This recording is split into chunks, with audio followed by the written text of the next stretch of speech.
Because I know it's a Monday. Normally the Mondays are dry, but it's interesting how we've been treated to lots of politics over the weekend, in as much as we keep saying that we need to stop on these political events, especially because the numbers of COVID-19 are on the rise. Just to look at what is happening on the other countries or the international scene, Afghan president flees as Taliban take over capital. President Ashraf Ghani flees, effectively ceding power to the Taliban as they marched into Kabul. I'd want to couple that with what is happening in Zambia in regards to elections. An incumbent Lungu urged to concede as opposition leads, and results from around 40 of the constituencies that have so far reported, placed the veteran 59-year-old opposition leader Hakainde Hichilema ahead of Lungu, who is 64. Story captured on page 19. Those are the key things that are happening in the international scene. Also, cases of fires and cases of blasts and cases of extreme rains are also being reported across the global fraternity. Briefly, if we just touch on what is happening in Taliban and generally other countries in terms of political despondence, it is quite wanting. And I know historically we've had these cases, but then again it appears that the untouched states are the ones that are being touched now. The unshaken head of states are the ones that are being shaken right now. Haiti is not in the best of shape. We all saw what happened the other day. Honorable Maangi, if we are to equate or relate that to our current position politically, do we have cause for worry? Linda, first and foremost, good morning to all our viewers. Let me say that we have serious cause for worry, because what Kenya is not an isolated island. We live in this global village called the world, and what we are seeing is a sign of what we expect. You see, in Haiti, the president was killed like an ordinary person. Right. Why? Because people are tired. People are tired of dictatorships. People are tired of being mistreated. People are tired of poor economies. In Zambia, Hichilema has won because people are tired of the incumbent president. In Taliban, the people there are tired of being micromanaged by America. So you see, people are tired with the status quo. And the main reason for that is because people are hungry. Hakuna chakula, hakuna pesa. So we have reason to worry. When you see in Kenya, when you see that 15 million Kenyans live below the poverty line, that is a waiting bomb. Yeah. It could explode anytime.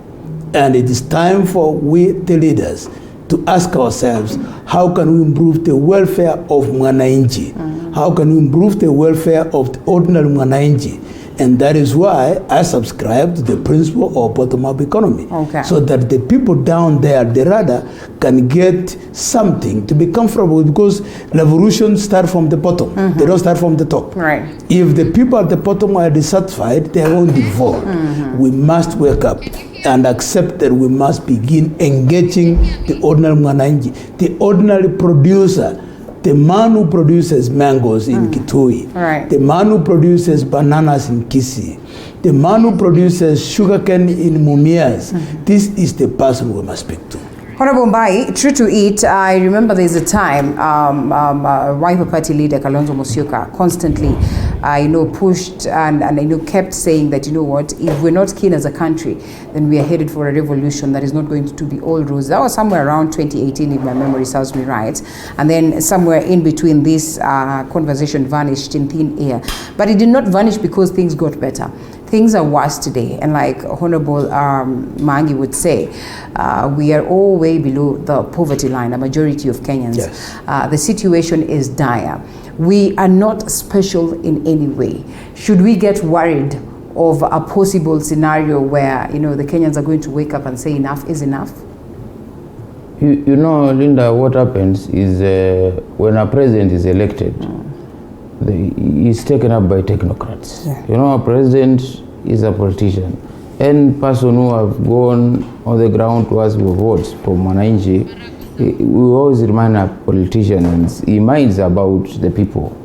But it's very unfair to Mwananchi, because when someone is elected as president, he is taken over by these technocrats. maybe from the military, from all these government departments, committees here and there, what we are calling the deep state. Yeah. And they show him how the country is run and how the country should be run. The problem, the depth of problem is most of these technocrats, actually 100% of the technocrats have no touch with Mwananchi. They are just academicians and they don't understand what Mwananchi is going through on the ground because they've never been there. So when they push the president to take a certain direction, which is hurting Mwananchi, and especially economically, right, you find that it's a challenge. Just an example, why do you have this 90 curfew? If you could be asked, let be scientific, let be political, let be social, but what does 10 to 4 curfew has to do with COVID? We are here in the morning, then by 10 we are told we should be at home. Yeah. And that's the time majority are at home. Actually, very few people are out there. Yeah. So, and these are times when people work. So the technocrats, maybe from the health department, who are advising the president, have seen it.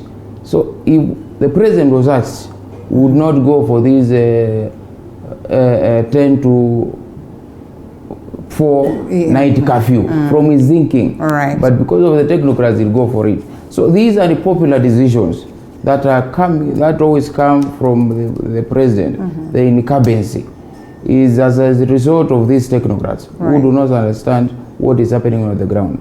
And it gets to a point where Mwananchi gets to understand more, then he gets to be pushed more. And the more Mwananchi is pushed, the more it boils up. Yeah. And it boils up.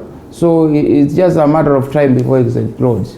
And in Kenya, as we are saying, our challenge is economic.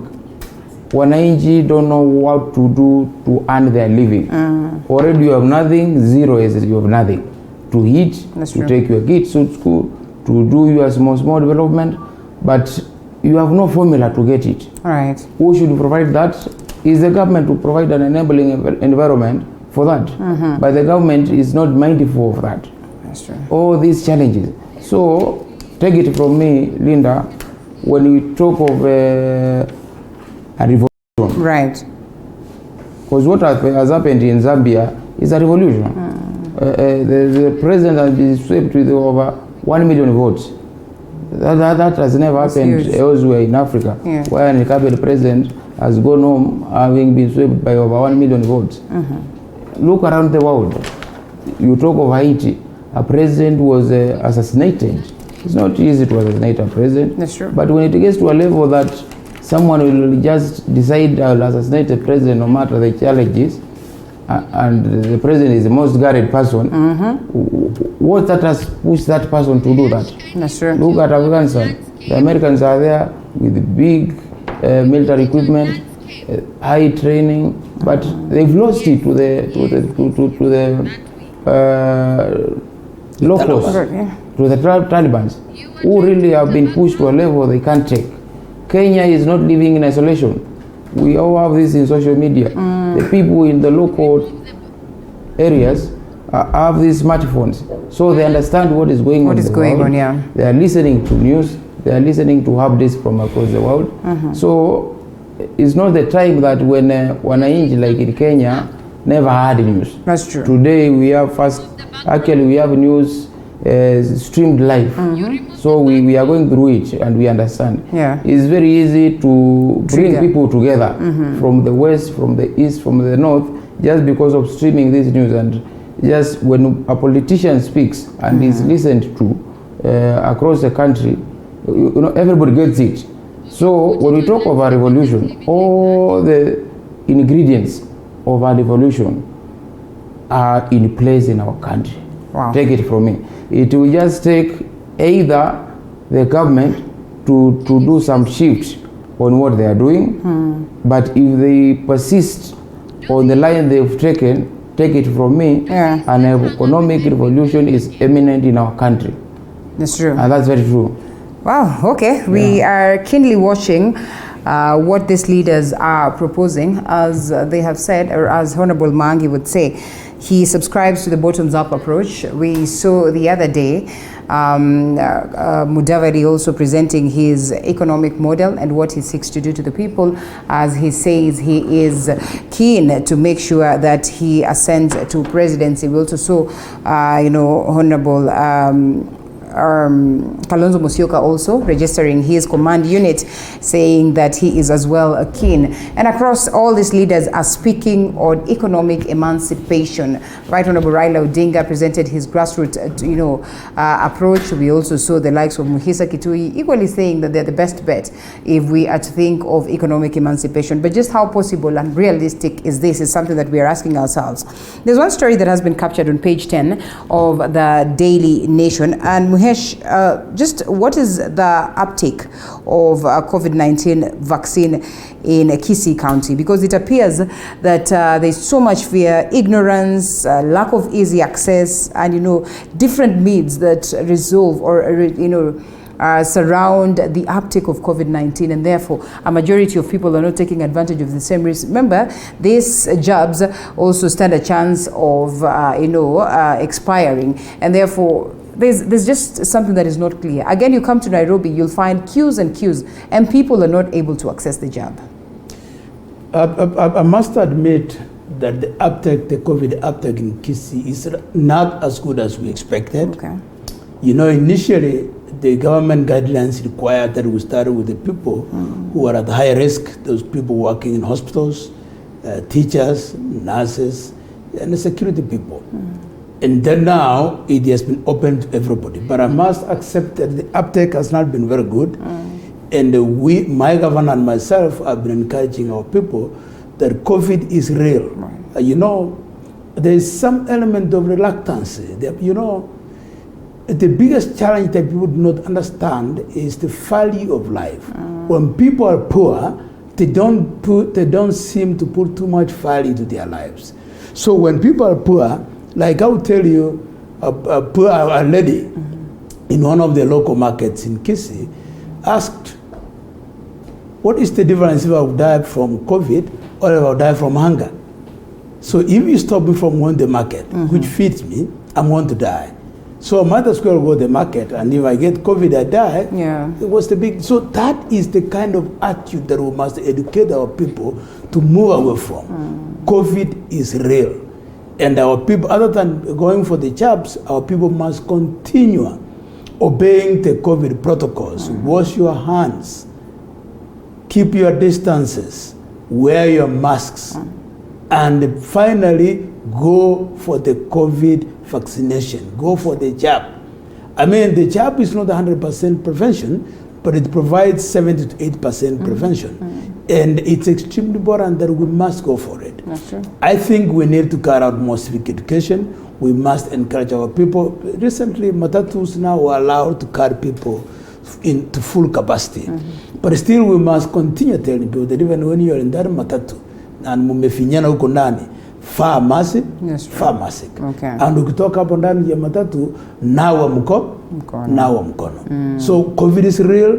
We are not doing any better in Kisii, but we are encouraging our people to remember that COVID is real. Well said, Mheshimiwa. Thank you so much. We need to constantly remind ourselves of how important it is to abide by the protocol set by the Ministry of Health. Do we have Honorable Farah on standby already?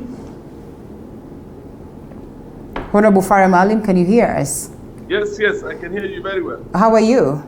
Fine. How are you doing yourself? I'm good, I thank God. I am glad that you are well connected at a point where I really wanted you to tell us something about what is playing out in Afghanistan.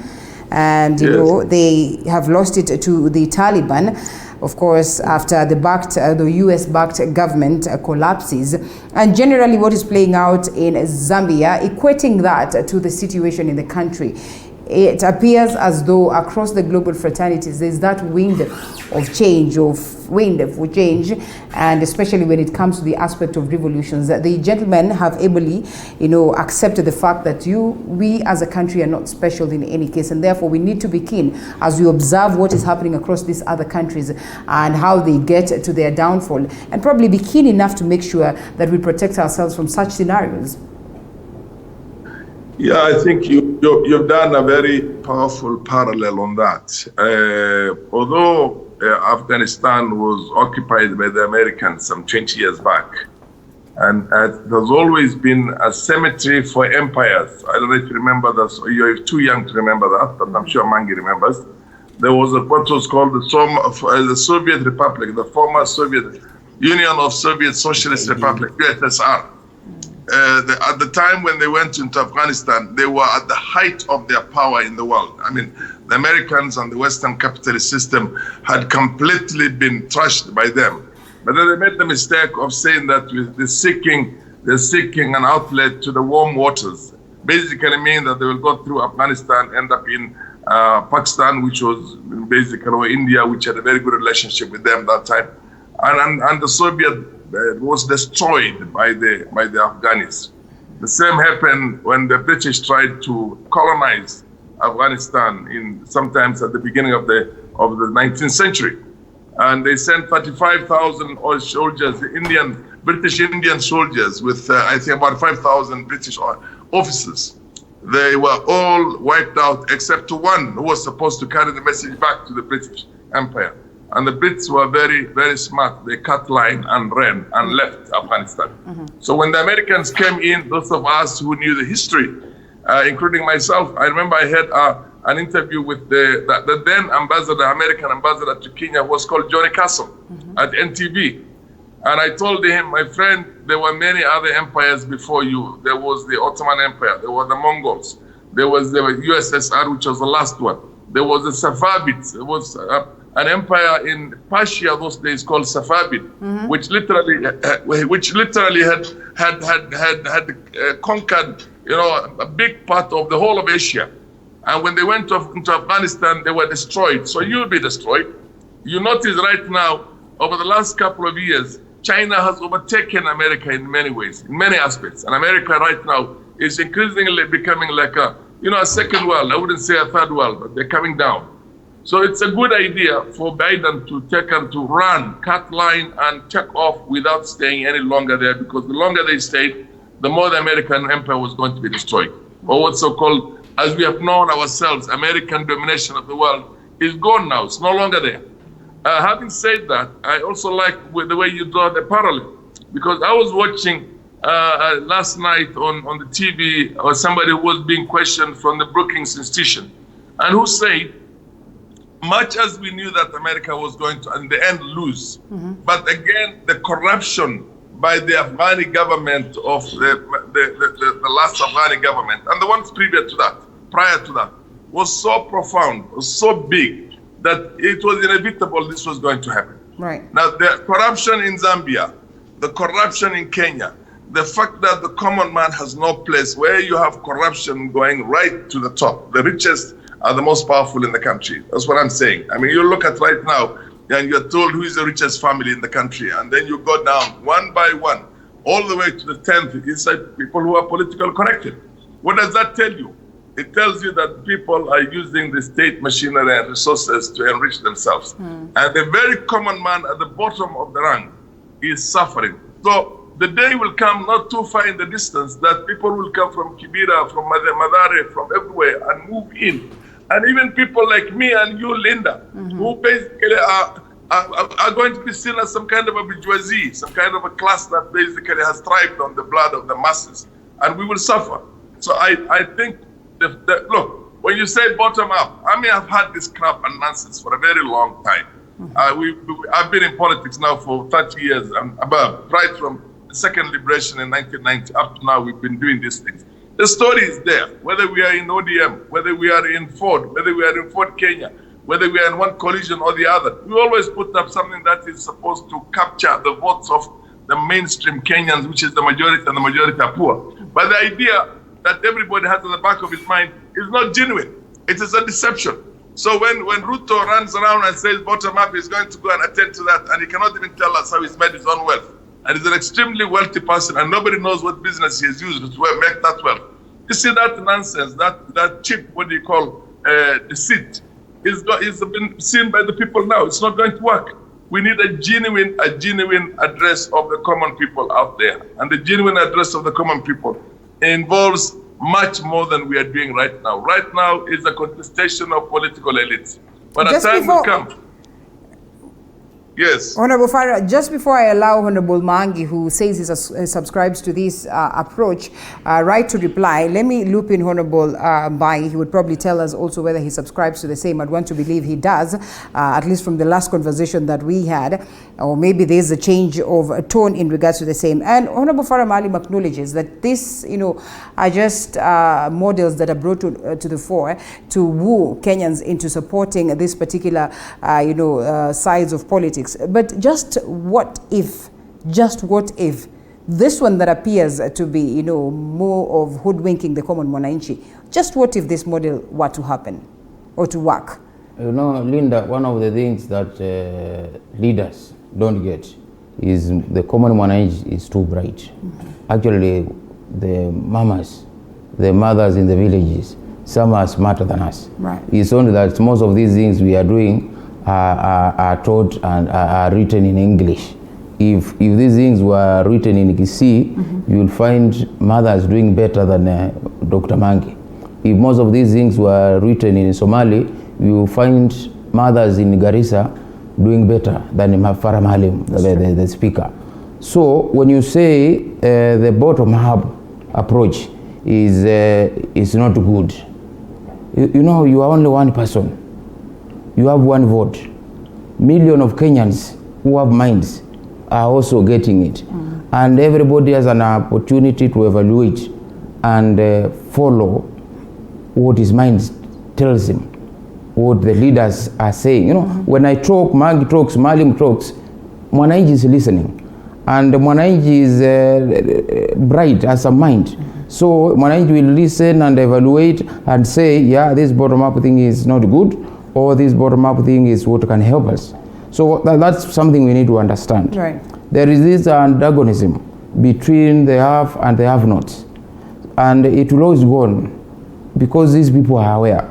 The haves are aware that the have-nots are trying to catch up with them. Mm. And the haves will always try to push the have-nots to stay without. But when the have-nots come together and decide it's time, now we went up and at least we get somewhere in the middle class, even if it's not in getting so wealthy, but somewhere where we can survive. Our kids can go to better schools, we can get better health services. Mm-hmm. And they come together, they always win. There is no time the have-nots have ever come together and lost against the haves. And so you think the have-nots in this case will subscribe to this bottom-up? I do subscribe to the bottom-up thing because one reason. Mm-hmm. Myself, I'm an example of a bottom-up thing. When the bottom-up approach, I'm from a rural village. I'm from a very humble family, mm-hmm. and I fought my way up. Today, I'm seated here as a member of parliament. Mm-hmm. It's unbelievable. The people who know me from where I came from, mm-hmm. selling water with the donkeys in the marketplace. You remember that, carrying jerrycans of water to give people in their houses in a marketplace. And you move from there until you become an MP. What is that? That's bottom up. So there is a way of helping that young man selling water in Mombasa to come up. Mm-hmm. There is a way of helping that young girl who is gotten into selling small things in the market in Karatina to get up. There is a way of Honorable Farah Maalim argues that this he really does not in totality say that this is a wrong thing, but he says it's not new. It is what we've been speaking about since time immemorial. It's actually more or less the same thing with what we have currently, the trickle-down effect, because it's about making sure that these resources get to the people so that they can be empowered to come up. And therefore, why should we assume that this is going to bring something different, that this is going to work? And I mean, where is the goodwill? Because these are the same leaders that have been there, handling the trickle-down effect. When you talk of trickle-down, yes, this is what has happened. These are formula used by the haves. Those people who have it in power and have money. But are the same people, the same people that are speaking about the trickle, the bottoms-up approach are also the people who have it, and genuinely. When we look at the people speaking about the bottom-up and the people speaking about the trickle-down, you can tell who has gone through it. Okay. Yes. All right. Look at the people talking about trickle-down. These are people from wealthy family. They've never experienced what is happening on the ground. That first-hand experience is very important. Okay. We are told the best general is the one who started as a general corps. A general who has guarded the gates, a general who has guarded small things until he is risen to become a general. This is a person who understands what happens across the military. Yes. But when somebody is up there and he was born up there, they will never understand what is down here. So it's good to listen to the person. Farah, let's allow Maangi it's good to listen to the people. It's good to listen to the people who have come from down there and gotten their way up. And this thing of somebody has money and we don't know where the money came from. For heaven's sake, why are you fighting to know where my money is coming from? Oh yeah? Well, what's your business to do with my money? In this time of corruption, we have to do that. No, but as in, we have so many people with money. Okay. Count all these leaders going for the presidency. They have money. But Mwanaji is not caring. We don't care about where the Odingas got their money from. All right. We don't care where the Kenyattas got their money from, where they got land from. But when we talk of Ruto and the bottom-up thing, now we care about where he got money from. Reason, because he came from down and is up. That is what I'm saying. The haves are always pushing the have-nots down. Okay. Ruto is in the class of have-nots. Okay. So the haves are not comfortable with him getting to the haves. Probably a question to you, the person who's watching us this morning. Do you agree that the deputy president is in the class of the have-nots? Coming back to you, Honorable Maangi, briefly, so that Farah can come Linda, in. yes. Linda, before I answer this bottom-up thing, let me agree with my colleague Farah Maalim that Afghan really has been more like the graveyard to empires. The Russian Empire collapsed. The collapse of the Russian Empire began with that defeat in Afghan. The British Empire collapsed as soon as they lost in Russia. Now in Afghan. Now if you look at the American Empire, which is now slowly giving way to the Chinese Empire, you realize that also their collapse started from Afghan. So I believe Maalim is right when he says there's something in Afghan. There's something there. Empires go there and collapse. Yeah. Maybe we should learn something from there. They have refused to be dictated. They have refused to be managed by outsiders. Okay. They want to rule themselves. But we must also accept that the Taliban is not the best people to follow the run. They kill, they maim. It's very unfortunate.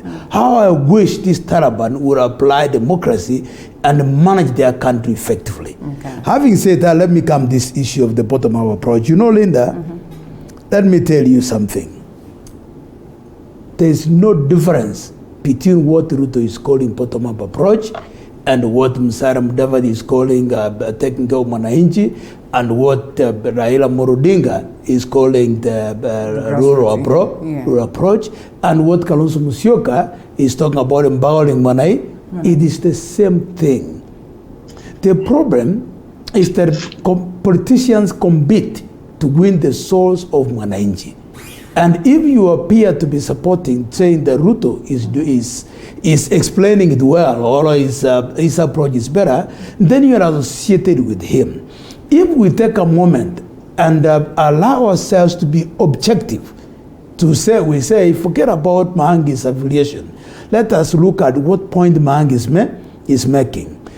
Look at me as Maangi. Don't look at me as Maangi who supports Ruto. Look at me as Maangi who cares for this country.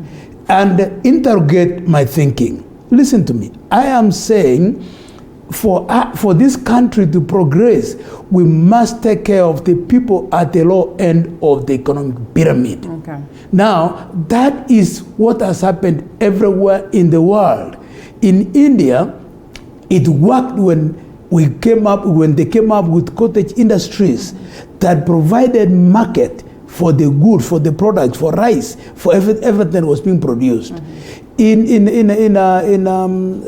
South Korea, it worked when people were doing like art and crafts, were encouraged that if you produce a small mini radio, we help you to make it more like a national product, right. More like a national product. Now, if you look at, for example, Samsung, how did Samsung start? As a small production unit in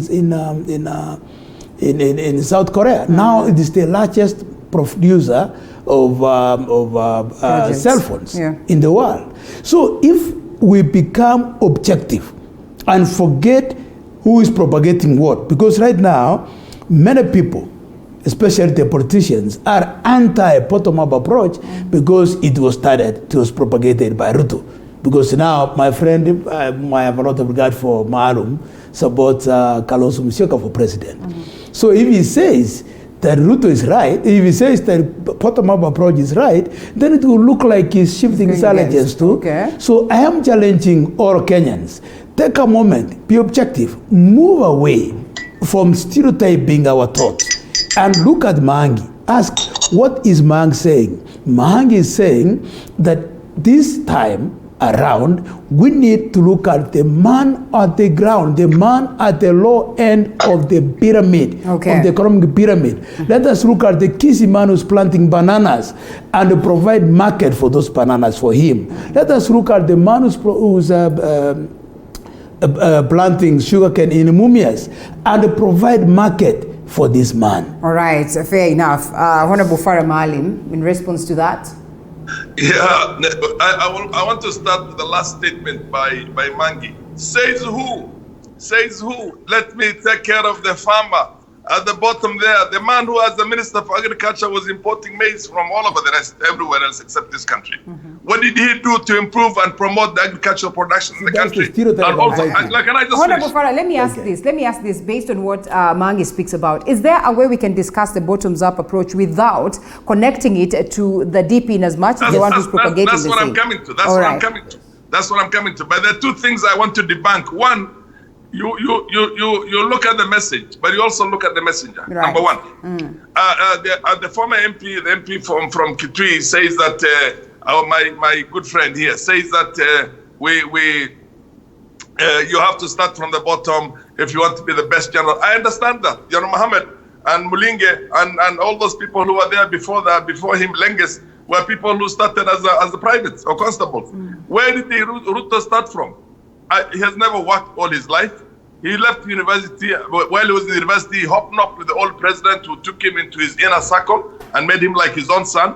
And then again went into the YK 92, which is the cause of the problems we're in now, because that is the beginning of Golden Bag, and the economy went down and went to hell from those days and never fully recovered from that.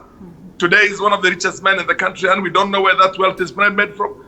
The story that let's attend to the masses, everybody, whether you're an American or a Canadian or a Soviet or capitalist or communist, they will always say, let us take care of the masses because the masses are the ones who have the votes. Yes. But the issue is when you say bottom up, everybody says bottom up. Every system, every manifesto from 1992 when we started multi-party tells you that let us unlock the potential of the country because that's where the majority of the people are.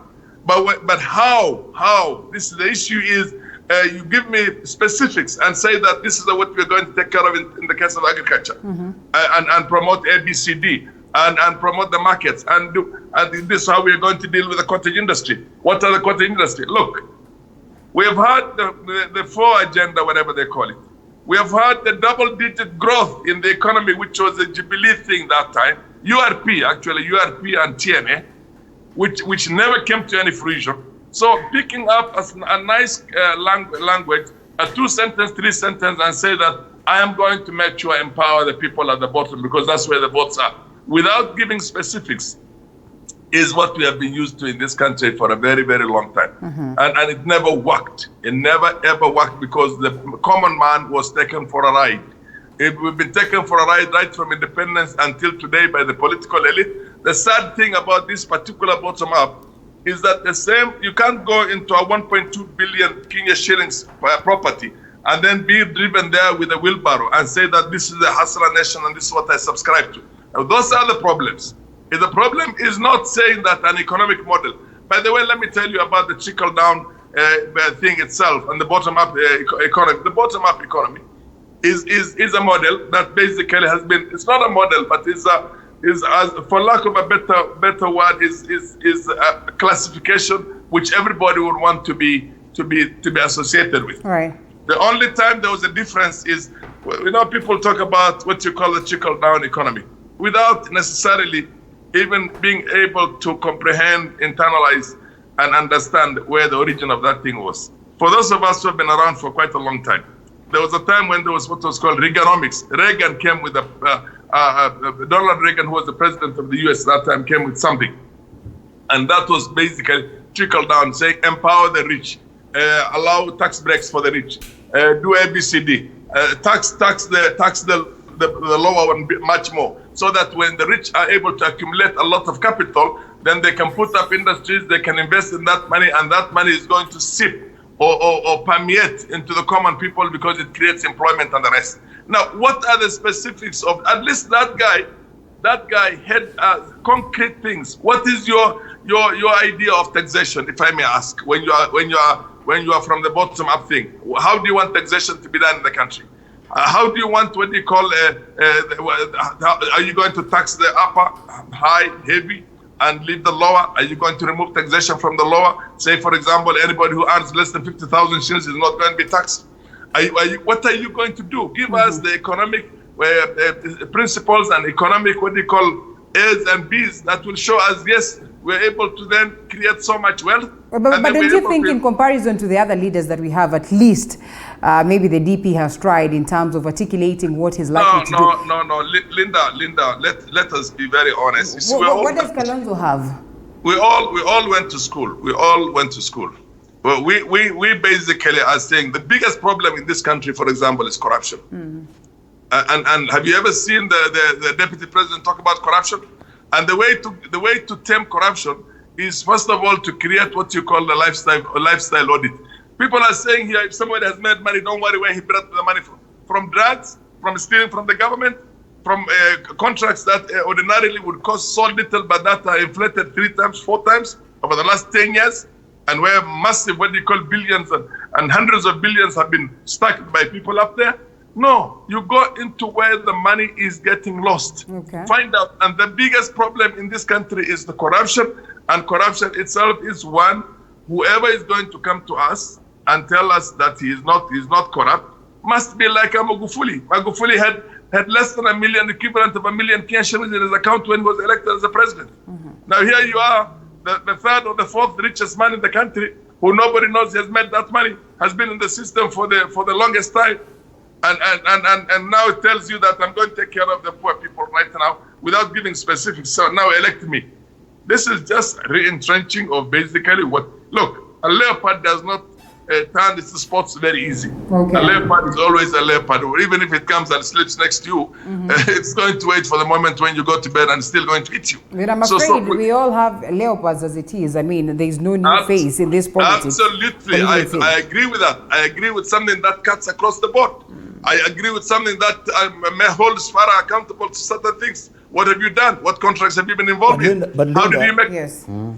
But Linda, what Maalim is saying if you listen to him very keenly, and Maalim, with a lot of respect to you and a lot of respect for you, I think Maalim is accepting that the bottom-up model is okay. But he's saying, but we need a better messenger. He's uncomfortable with Ruto propagating this bottom-up approach because to him, Ruto's wealth is questionable. But otherwise, if we are a better messenger for this model, you will accept it. Secondly, there's, you know, when we keep on saying that Ruto is a rich man, but that is exactly what we mean by a bottom-up approach. So that you start from the bottom, you end up at the top. The top. Nobody has ever denied that Ruto started from the bottom. Now, if they may say that his rise to top was rather meteorological, you know, rather fast, but that's a different topic. But bottom line, he started from the bottom. Okay. Like all of us started from the bottom. Right. Now, if I started from the bottom, does Maalim want me to remain at the bottom forever? Definitely no, not. I want to rise up. So if you listen to Maalim, and with a lot of respect, Maalim is accepting that there's nothing wrong with the bottom-up approach, only that the message is wrong, is wrong. Okay. I think, Linda, we need to simplify this thing. I come from a rural constituency. I've been brought up in the rural villages. Actually, I always call myself the village boy. Because the way we understand, and the way I understand this thing, and the way the concept is framed, is before, there are people who are now sitting in meetings, deciding how to get power by sharing positions. First, they started by BBI to create more positions. These positions, if the reasoning behind the positions is if we give Mudavadi the prime minister, his community is taken care of, even the poorest. If we make Alonso the deputy president, his community is taken care of. Okay. If we make Raila the president, his community is taken care of. That is trickle down.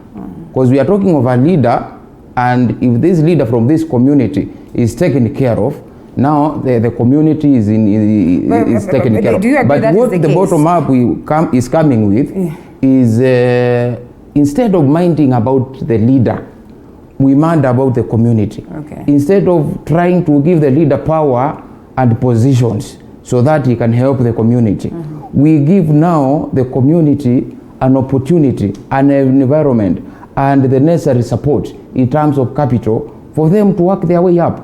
Because it doesn't mean that because you are a leader, you have a better brain than the community down there. True. What the community is lacking is the necessary environment and the support. One of the things I've come, and I like and I respect the speaker. He is a sharp guy.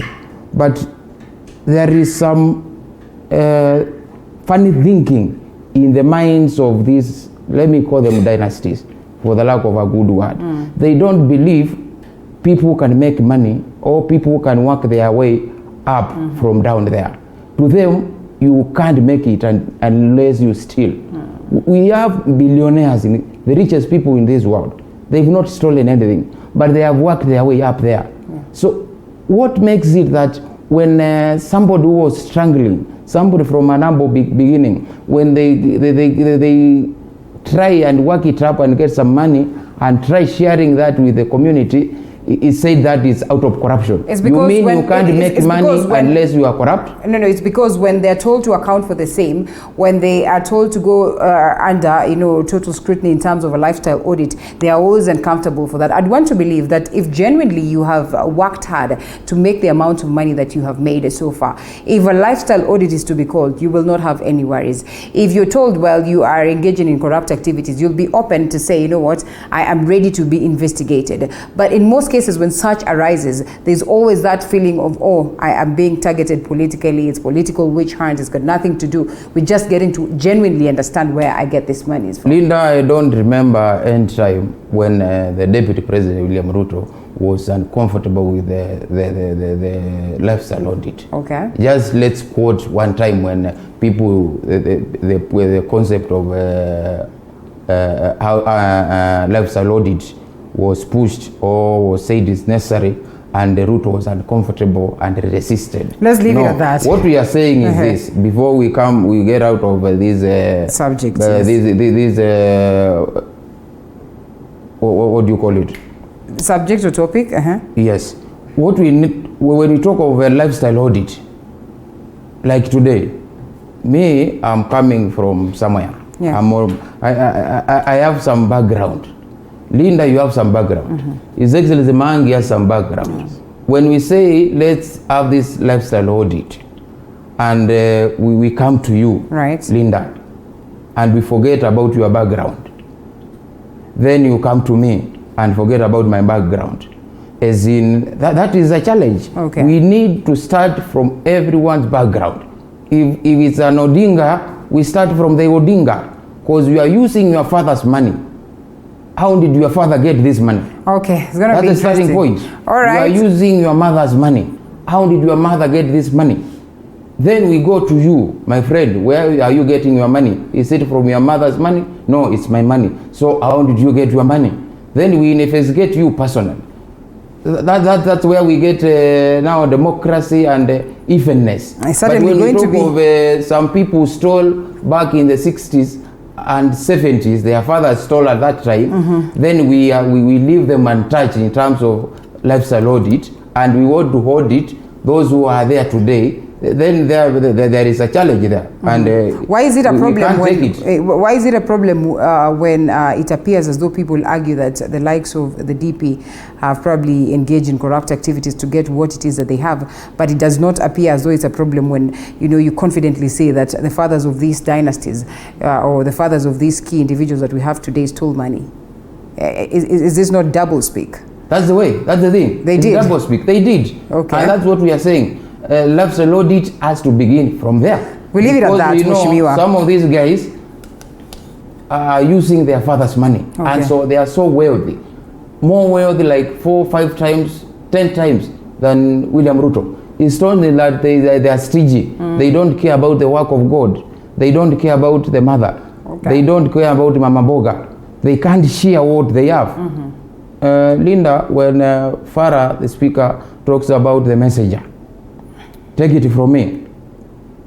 These guys, the other team, the team of Mudavadi, Wetangula, Kalonzo, Raila, just started talking about the economic model. Yes. Bottom up, the village, see what, when Ruto took it to Manaiji. Okay. This thing was nowhere in their mind. And speaking what of was which, in their mind was BBI sharing power so that now they can have the trickle down, and if so and so is in power, his community is taken care of. I want to give you an example of the former president of Malawi, Bingwa Mutharika.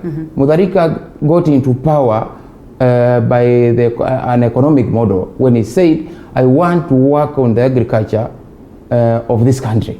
And Malawi can produce enough and sell or help other countries. Okay. And Bingwa Mutharika, instead of saying the office of the president will be in charge of security, will be in charge of national administration, Bingwa Mutharika said the office of the president will be in charge of agriculture. His work was agriculture, not security, not administration of the country. Just how well placed is Malawi And today? in 2 years' time, Malawi gave Kenya food relief. Because they had enough. All right. So when somebody has something in their heart, and they want to do it, they can do it. If Ruto has this bottom-up thing, and we have seen him do it practically, as in the few days he has started doing it. Let's take like my constituency. I have 140 motorbikes. Young men with motorbikes and logbooks of the same motorbikes supported by Ruto. Before Ruto supported them, they were doing border business with someone else's motorbike, and if that person decide to sack them, they sack them. But you just need to eject some small 20,000, and the guy gets his motorbike, so he's banking the money instead of paying the owner of the motorbike. And in 1 year, they have their own motorbike and they make enough money. More than 20,000. Anyway, Honorable Farah Maalim, I'm coming to you after this break. That is, of course, at this point where we ask, is it BBI or is it Uchumi? At a point where the appellate court is set to give us a ruling or their position on whether we proceed to a referendum or not. So let's take a quick break, and also I welcome your views. We'll be sampling them as, of course, we continue. That is after we come back for that particular break. So make sure that you engage us as we also get to engage the leaders that we have on board after this break. The same talk as to how we are able to boost our economy coming from different leaders. Well, biggest question is just who do we trust to implement this? We put that subject aside, but not aside in totality, because we are waiting for the pronouncement of the appellate court as to whether the BBI or REGI sails through or it does not. Whatever it is that they will say will come in hugely to shape the next move politically in the nation. And as the Hustler Nation would rightfully put it, they do not support this conversation of the BBI sailing through, because they think of what the Kenyans need right now is making sure that the economy is well looked at. Well, doesn't mean that the people who are pushing for the BBI do not believe so or do not trust in that process, but they also say that within the BBI there are angles towards ensuring that this is something that is going to be addressed. And now that we took that short break, Honorable Maangi was of the idea that we probably should throw that question to him before we loop in Honorable Farah Maalim. And I hope you make it brief so that he can come in. On the aspect of Uchumi versus BBI, the 20th, this week, we get to know what the appellate court decides on the matter of BBI. Should we, or should it, say that REGI continues? What happens to the fight of making sure that we get economic emancipation? Linda, first and foremost, if you ask any Kenyan today, should it be BBI or the economy, they will tell you the economy. Okay. Nobody will say BBI, they tell you the economy. That does not mean that people are anti-BBI as a whole. There are some section of the BBI, like that 5% going to counties, the creation of the office of the leader of opposition. Those are good provisions. But we think it's late. It's a bit too late. But that notwithstanding, we are anxiously waiting for the ruling of the appellate court on 20th. There are those who are saying the appellate court is going to allow BBI. There are those who are going to say it's going to end REGI. But let me tell you, Linda, there are three basic issues in that ruling. Number one, there was the issue of the basic structure. Number two, there was the issue of the president using Section 257 of the Constitution to initiate a referendum, which is reserved for Wanjiku. And then lastly, the issue of presidential powers. My take, there are those who say that these are matters sub judice and we should discuss, but I don't subscribe to that because, nobody should stop us from thinking. There's nothing wrong in speculating. Right. My speculation is that on the issue of presidential powers, I think the appellate court is going to overturn the High Court. On the issue of the basic structure, I think the Court of Appeal is going to partially agree with the High Court, because nobody is saying that there are sections of the Constitution that are not changeable. Okay. What the High Court said, there are certain basic structures of the Constitution that require a more elaborate process and more engagement of the public in order to change them. And they were saying, according to the evidence adduced in court, that engagement was not elaborate enough. That's what they're saying. But the most important thing is the issue of using Section 257 of the Constitution to initiate a referendum by the president. Okay. Section 256 allows amendment of the Constitution through Parliament. But Section 257 specifically reserves that right to Wanjiku. Okay. The question is, I do not understand. I'm here to understand. Please whether the president is Wanjiku. They make me understand what kind of interpretation you will give this to classify the president as Wanjiku. On that strength, I think this the Court of Appeal is going to uphold the ruling of the High Court. All right, TikTok, the clock is ticking, Honorable Farah Maalim. There's so much, fear and anxiety, and that eager spirit of getting to understand what the appellate court is going to deliberate on when it comes to this matter. Do you foresee a scenario where we're going to go to Supreme Court, or this is going to be, deliberated upon, over and done? And are there likelihoods that we're going for a referendum? Well, I want to agree partially with my learned friend Maangi, that indeed there are a number of sections in the BBI that are going to be struck out by the appellate court, and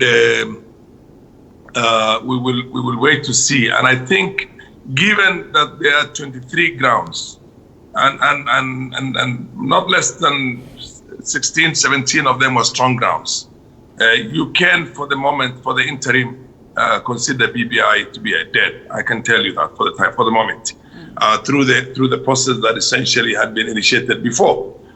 But I do not preclude the possibility of coming up with something that essentially will accommodate that broad spectrum government. The reason why we are looking for a broad spectrum government, and to be more specific, to be more precise, like a coalition government, is that we do have right now an imperial president. A president who does what he wants without any accountability. When we had a coalition government that was done on the national accord with the officers of the Prime Minister and the two deputy Prime Ministers, I think that's the best government this country has had since independence. I can tell you that for sure. With Kibaki being the president, Raila being the Prime Minister, and there being two deputy, and a vice president, of course. So we need this, not because we want to create jobs for people, but we want this executive authority itself to be accountable and powers to be dispersed. Because if you concentrate all those powers in one office, like it is now, then we have no recourse. And Parliament has been rendered, in the old Constitution, the president was a member of the Parliament. He represented a constituency in addition to being the president of the country. And it was easier those days to deal with that because his ministers were sitting in the House. And so you could hold the president, the executive, accountable through the ministers. Okay. I remember one day I was sitting on the chair and there are 7 ministers who could not come with answers that were satisfactory and who thought business as usual, like the previous parliament, like the 9th parliament. And I threw them out of the house. 7 of them in one day, and I told them, you come back to this house and transact business on behalf of the government when you have an answer that essentially is rational enough. Because by weighing on the logic, I mean, Kenyans are suffering out there, and you come up with a very simplistic answer, like we will do these things when funds are available. The office, they came up with that kind of things, and we could see the suffering of Kenyans on the ground. So I told them, you can't transact business until you come with a satisfactory answer. And those who are cabinet ministers, unheard of before that. But under the coalition government, we were able to do a lot. And corruption at the high level, particularly at the executive level, was very well discussed on the floor of the House. I remember very well when we were discussing the issue of the maize at that time when both the Prime Minister at the time, Raila Odinga, as well as the Minister for Agriculture, who was William Ruto, had issues, and motions of censure were being brought on them. Okay. That is the last time we ever had motions of censure. Right now you have committee chairs who know nothing about what's happening in the ministry supposed to answer on behalf of the ministry. So we need a more accountable government, an executive that's more accountable, where power is dispersed. It's not an issue of creating or a trickle down or anything like that. It's a question of holding this government more accountable than it is currently. So that is the logic behind it, and I subscribe to that logic fully myself. And it has nothing to do with William, or it has nothing to do with going to come to the office. This is good for the country. Having said that, I do agree that there were certain aspects of the BBI that were, as a matter of fact, very, very outrageous. And including, for example, the issue of picking up a random number of 70 constituencies and distributing them in a manner that essentially was negotiated at that high level, at the handshake level, and bringing that and trying to shove it down the throat of everybody else. No, those were bad, and many others. A few issues like taking the president and impeaching the president on the basis of some of the executive authorities that's his exercise. I don't think you can take a sitting president to court, either on a criminal matter or what do you call on a civil matter, unless it is basically so outrageous that issues like the state of the mind and other things can be brought into focus. And I think those are going to be thrown out by the what do you call by the Court of Appeal. Yes, Court of Appeal. So we wait and see. I believe in that separation of power. I don't believe in anybody influencing any arm of the government or arm of the state, like the judiciary in this case. We do have right now a problem in the country in which the judiciary itself is so corrupt, so bloody corrupt, that you can get away with anything. You just ask yourself how many governors today in the system do not have degrees and are sitting there, courtesy of the courts. And everybody knows that, courtesy of the courts all the way to the Supreme Court. And many others. So to have an element, a way in which you can hold them accountable in the issue of the ombudsman, although it's a very thin line between the independence of the judiciary as well and what do you call that role of holding the members of the judicial officers to account. I mean, that's also something that from experience, we have seen there's need for certain things to be. Okay. We have many offices, many offices. We have the office of the ESCC, we have the offices of the CID, we have a number of other offices, efficiency monitoring units, many offices that are basically not doing anything. We just have these things in them. Nobody's getting brought to court for corruption. So there's need also to look at those laws very strictly and deal with them. On the issue of the referendum, we have a problem. We cannot have a referendum, I can tell you. Although the basic structure is something that was applied in India, we don't even have an election, a referendum law. This is the problem. And I think for those members of parliament, like my friend here from Kitui, my brother, you people need to go down there and do some serious work. Parliament is not the parliament we're used to. You are supposed to enact as many laws as possible, even to make the current constitution, to operationalize the current constitution. There are a number of lacunas there. So without a referendum law, you cannot go there and hold a referendum. It's out of question. So a number of, a raft of things are going to be left. A raft of things are going to be left to the next government. Okay. My final parting sentence. An economic model is an elaborate, very what they call exhaustive document. It's a document that addresses every aspect of the economy itself and says, agriculture, this is what we are going to do, and this is how we are going to grow the agricultural sector by investing so much government resources into it, by expecting such what you call output out of it, by creating this kind of domestic markets, by any importation of fresh produce and the rest, which by the way the current government does in big way. So you create that competition. You have to protect your own domestic market, domestic produce by taxing them punitively. But we don't do that. And then you go to the textile sector, you go to the other sectors, you go to the others, and then you tell us this is going to address very much the majority of the population of this country, and that's why we are calling it a bottom up. And this is how we are going to grow the economy of the 80%, 90% of Kenyans, and this is how we're going to do it.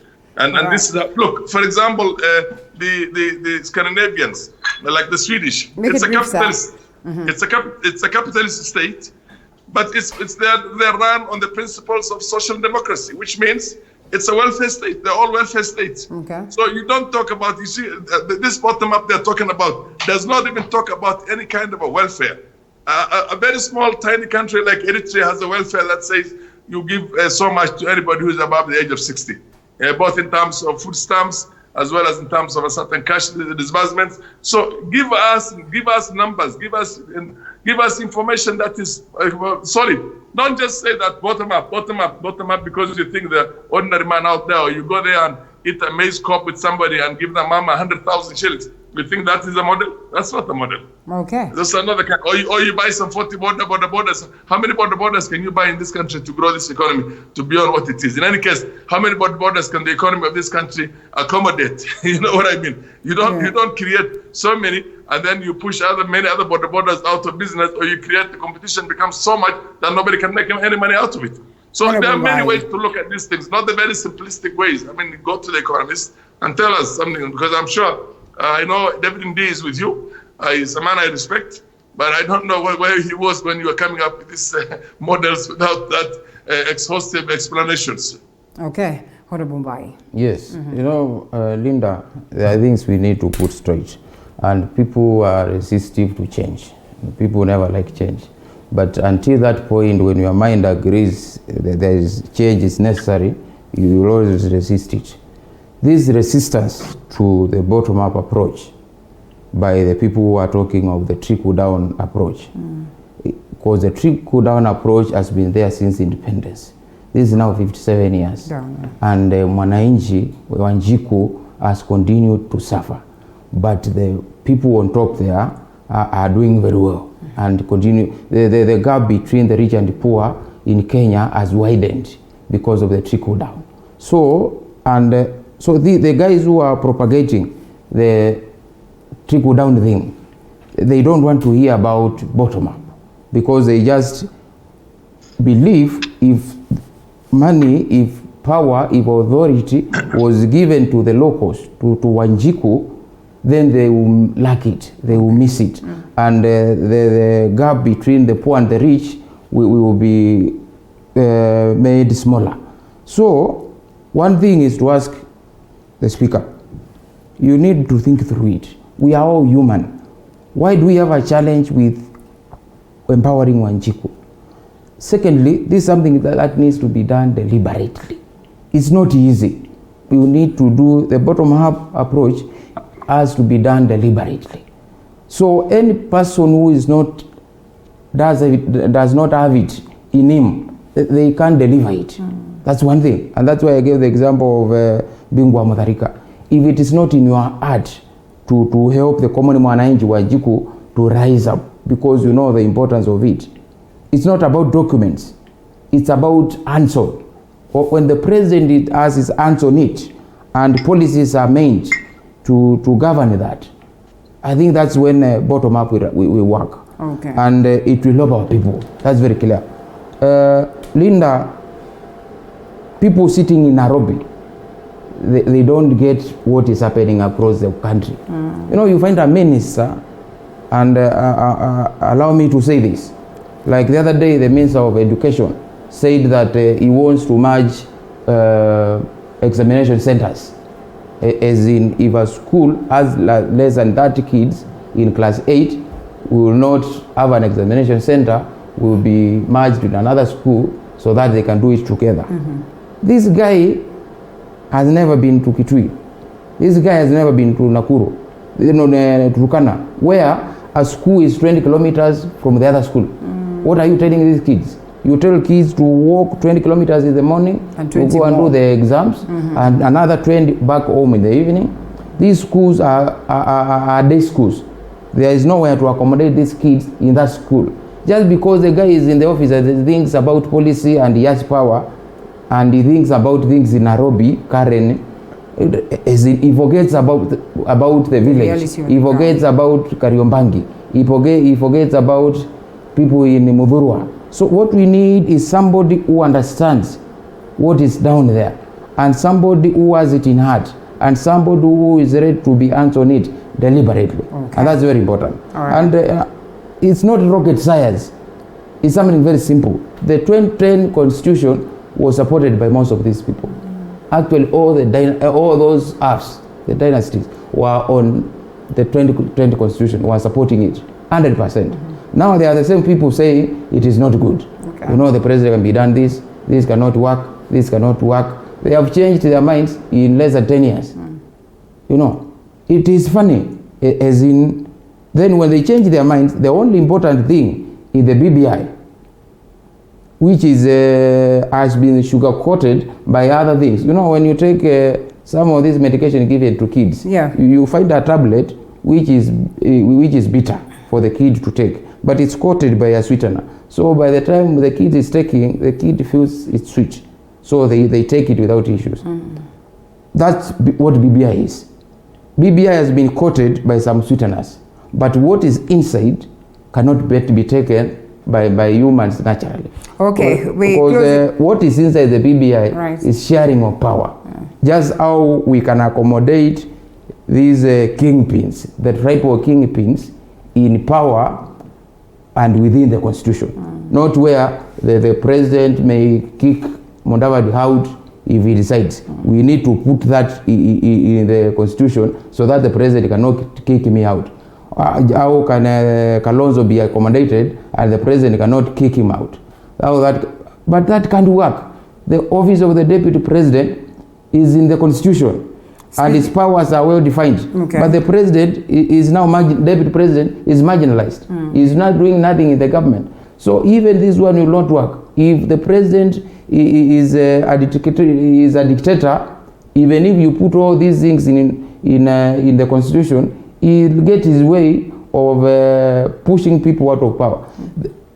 Under BBI, the prime minister is nominated by the president. Is not elected by people. Yeah. You know, that is funny. The deputy president is someone who is elected by people, and the president pushes him away.